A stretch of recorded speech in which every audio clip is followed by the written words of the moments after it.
আসসালামু আলাইকুম রহমতুল্লাহি ওবরাকাতুহ।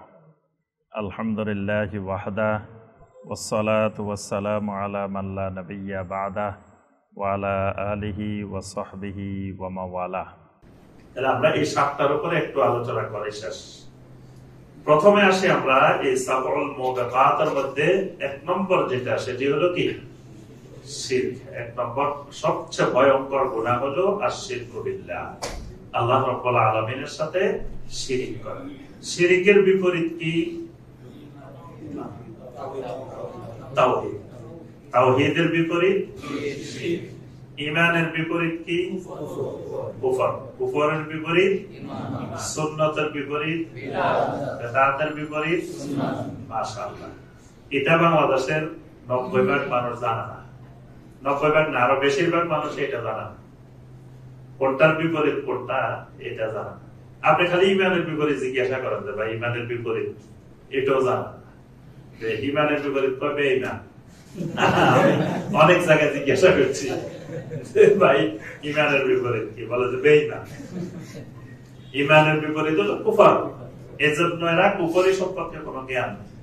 মসজিদের ভিতরে আসলে দাওয়াত দেয় যে আমরা সবাই বসি, ইমান আমলের কথা হবে, বহুত বহুত ফায়দা হবে। ভিতরে বলে ইমান আমল, এখান থেকে বাইরের রাস্তায় যায় কুফরির দাওয়াত দেয়, মানুষকে কুফরির দিকে ডাকতেছে, কুফরির নেতৃত্ব দিতেছে। কারণ সে ইমানও বুঝে নাই, তাওহীদও বুঝে নাই, কুফরিও বুঝে নাই, সে আবেগে চলতেছে। সে 40 বছর মেহনত করিও কুফর কি জিনিস বুঝে নাই। সে এখানে ইমান আমলের দাওয়াত দিচ্ছে মসজিদের ভিতরে, বাইরে কুফরির দাওয়াত দিচ্ছে। এরকম আমি হাজার হাজার মানুষ দেখছি, আপনারা দেখছেন কিনা জানি না। মসজিদের ভিতরে আসলে ইমান আমলের কথা, এই বাহিরের রাস্তায় যাইয়ে মাত্র কুফরির নেতৃত্ব দিতেছে, কুফরের দিকে মানুষটা দাওয়াত দিতেছে। কারণ সে কুফরিও বুঝে নাই, ইমানও বুঝে নাই, আমলও বুঝে নাই। তো এজন্য এই জিনিসগুলো জানতে হবে। তাহলে শিরকের বিপরীত কি? তাওহীদের বিপরীত শিরক। আচ্ছা, একই ব্যক্তির ভিতরে তাওহীদও আছে শিরকও আছে, দুইটা কি থাকতে পারে? পারে। এটা এত বিপরীতাত্মক যে তাওহীদ থাকলে শিরিক থাকবে না, শিরিক থাকলে তাওহীদ থাকবে না, ঈমান থাকলে কুফরি থাকবে না, কুফরি থাকলে যে কোনো একটা থাকবে। যার ভিতরে শিরিক আছে তার ভিতরে তাওহীদ নেই, যার ভিতরে তাওহীদ আছে তার ভিতরে শিরিক নেই। এজন্য তাওহীদবাদী ঈমানদারের মধ্যে একটা শিরিকও থাকতে পারে না। এজন্য আব্দুল্লাহ ইবনে মাসউদ রাদিয়াল্লাহু তাআলা বলতেন যে ইন্না আলা আব্দুল্লাহ আগনিয়াউ মিনাশ শিরক, যে আব্দুল্লাহ বিন মাসউদের পরিবার সমস্ত শিরিক থেকে মুক্ত পরিবার, শিরিক মুক্ত পরিবার। এজন্য প্রত্যেক ঈমানদারকে ঘোষণা দিতে হবে আমার এই পরিবার আগনিয়াউ মিনাশ শিরক, শিরিক মুক্ত পরিবার। শিরিকের ব্যাপারে কোরআনে কারিমের অনেক আয়াতে কারিমা আছে। আল্লাহ পাক ইবাদুর রহমানের বৈশিষ্ট্য বর্ণনা করেছেন সূরা আল ফুরকানের মধ্যে। সেখানে আল্লাহ পাক বলেছেন ইবাদুর রহমানের বৈশিষ্ট্য হলো ওয়াল্লাযীনা লা ইয়াদউনা মা'আল্লাহি ইলাহান আখার, এরা আল্লাহর সাথে অন্য কোন বাতিল মাবুদকে ডাকে না, অর্থাৎ এরা শিরিক করে না। এরপরে আল্লাহ পাক সমস্ত গুনাহ চাইলে ক্ষমা করে দিবেন, কিন্তু শিরকের গুনাহ আল্লাহ রাব্বুল আলামিন ক্ষমা করবেন না। সূরা আন-নিসার 48 নম্বর আয়াতে কারিমে আল্লাহ পাক বলেন ইন্নাল্লাহা লা ইয়াগফিরু আন ইউশরাকা বিহি ওয়া ইয়াগফিরু মা দুনা যালিকা লিমান ইয়াশা।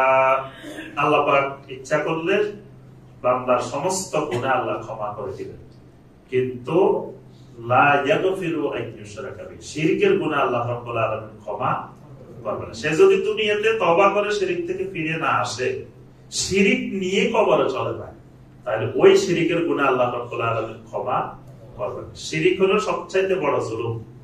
সূরা লুকমানের 13 নম্বর আয়াত, ইয়া বুনাইয়া লা তুশরিক বিল্লাহ ইন্নাশ শিরকা লা যুলমুন আযীম। এজন্য সন্তানকে, ছেলে মেয়েকে এক নম্বরে তাওহীদের জ্ঞান শেখানো ফরজে আইন। ছেলে মেয়েকে এসএসসি পাস করানো, তারপরে ডিগ্রি পাস করানো, ডাক্তার বানানো, ইঞ্জিনিয়ার বানানো, এগুলো ফরজ না। ফরজ হলো কি? তাওহীদের জ্ঞান শেখানো ফরজ। এজন্য লোকমান আলাইহিস সালাম প্রথমে সন্তানকে বলছেন ইয়া বুনাইয়া লা তুশরিক বিল্লাহ ইন্নাশ শিরকা লাযুলমুন আযীম। প্রথম জ্ঞানটা তাওহীদের জ্ঞান, প্রথম শিক্ষাটা তাওহীদের শিক্ষা দিয়েছে। শিরক কাকে বলে? হুয়া তাসবিয়াতু গায়রিল্লাহ বিল্লাহি ফি শাইইন মিন হুকুকিহি সুবহানাহু ওয়া তাআলা। আল্লাহর যত অধিকার আছে, বান্দা থেকে আল্লাহ যত হক পাওয়ার কথা, এই আল্লাহর অধিকারগুলোর মধ্যে যে কোনো একটা অধিকারের মধ্যে আল্লাহর সাথে গায়রুল্লাহকে সম্পৃক্ত করার নাম শিরক। যেমন দোয়া, দোয়া পাওয়ার অধিকার একমাত্র আল্লাহ, মানে দোয়া করতে হবে একমাত্র আল্লাহর কাছে, না চেয়ে যদি খাজা বাবার কাছে চাই, এটার নাম কি হবে? শিরক। যদি বলেন আল্লাহর কাছে চাই কি করবো, আল্লাহর কাছে তো কিছু নাই, আল্লাহ তো রাসূলের দিয়া, আল্লাহ গেছেন গায়েব, রাসূলের তো খাজায় ভাইয়া বসে আছেন আসবিনে, কেউ ফিরে না খালি হাতে গেলে খাজার দরবারে। এই কথার মধ্যে কতগুলো শিরক, প্রতিটা বাক্যই শিরক। অথচ এই মানুষগুলো আমাদের দেশের বড় বড় বক্তা, এবং লাখ লাখ টাকা খরচ করে এদেরকে নিয়ে যায়, আবার লাখ লাখ মানুষ এদের সাথে নাচানাচি করতেছে, গান গাইতেছে। কারণ হলো তাওহীদের জ্ঞানে এরা জিরো। তাওহীদের জ্ঞান, তাওহীদ বুঝে না, ঈমান বুঝে না, কিছুই বুঝে না। এরা মনে করে এই নাচানাচির নামে ধর্ম, এটা মনে হয় ইসলামটা নাচানাচির ধর্ম, লাফালাফির ধর্ম। এরা এরকমই মনে করে, কারণ এটা করতে ফলাফানের মজা লাগে। কারণ আগে গান বাজনার অনুষ্ঠানে যায়, মমতাজের সাথে নাচতো, এখন দেখেছে হুজুরের সাথে নাচবে, এটা ভালো না। ওই জায়গায় নাচ আছে, হুজুরের সাথে নাচবে, এটা ভালো না। মনে করে এখানে তো আরো মজা বেশি, এইটাই ইসলাম মনে করে বসে আছে। এজন্য এই দোয়া একমাত্র আল্লাহর অধিকার। আল্লাহ ছাড়া কারো কাছে দোয়া করলে তখন এটা হয়ে যাবে কি? জবাই করা আল্লাহর নামে করতে হবে। সমস্ত হালাল প্রাণী আল্লাহর নামে জবাই করা, এটা আল্লাহর অধিকার, আল্লাহর হক। কেউ যদি জবাই করার সময় খাজা বাবার নামে করে, অনেকে দেখবে কোরবানির গরু ছাগল খাজা বাবার কাছে নিয়ে যায়, এখানে জবাই করে না, ওখানে নিজে জবাই।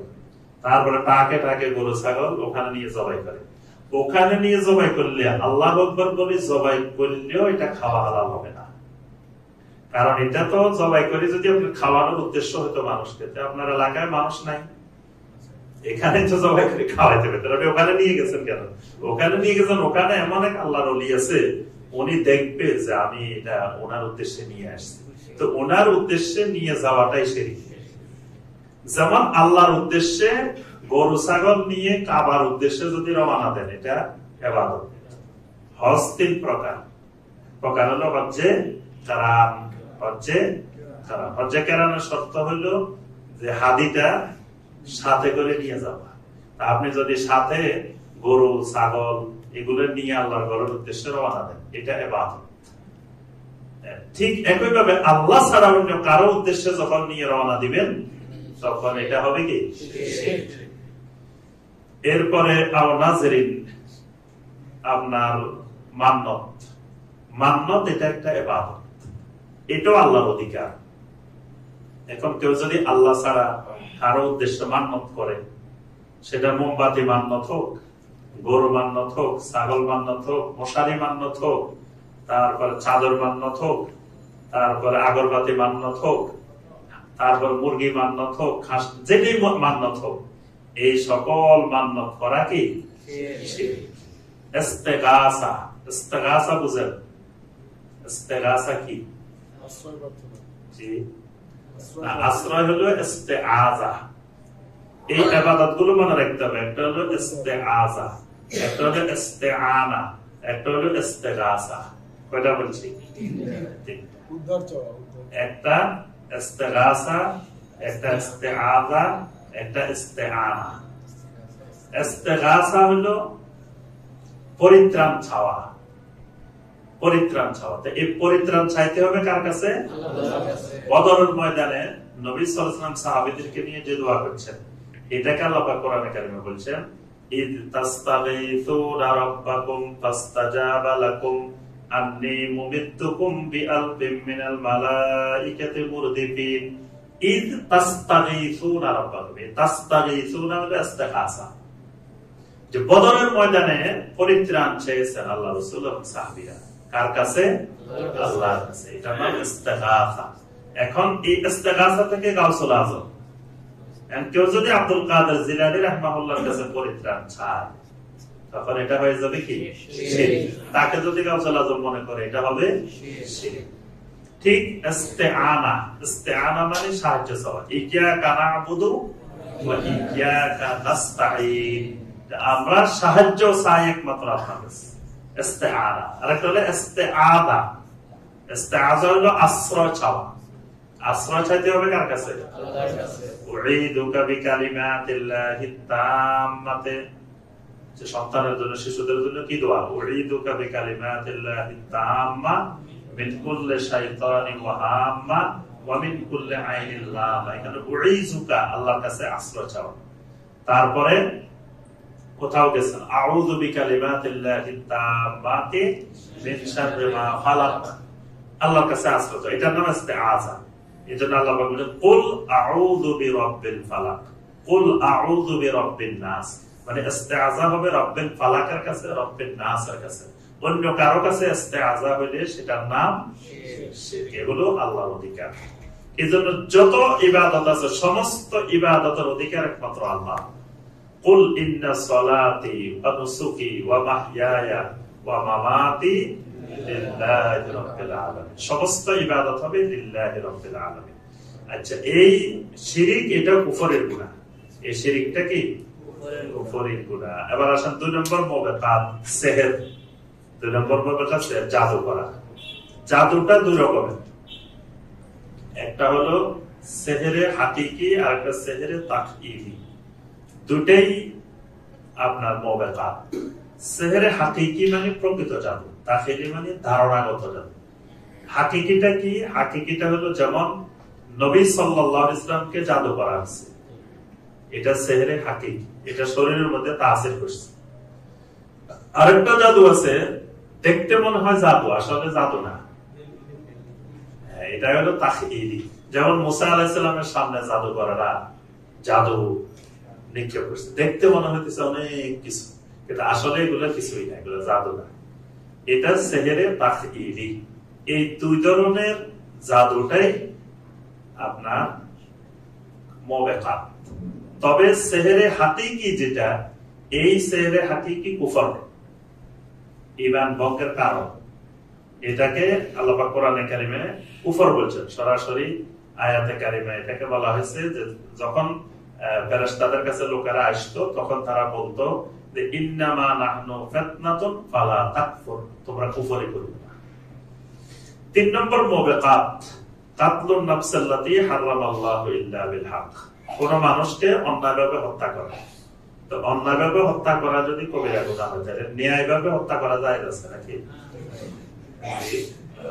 ন্যায়ভাবে হত্যা যায় আছে, কিন্তু ন্যায়টা কি? ন্যায়টা হলো ন্যায়ের রায়টা ব্যক্তি দিবে না, এটা আদালত দিবে, ইসলামী আদালত।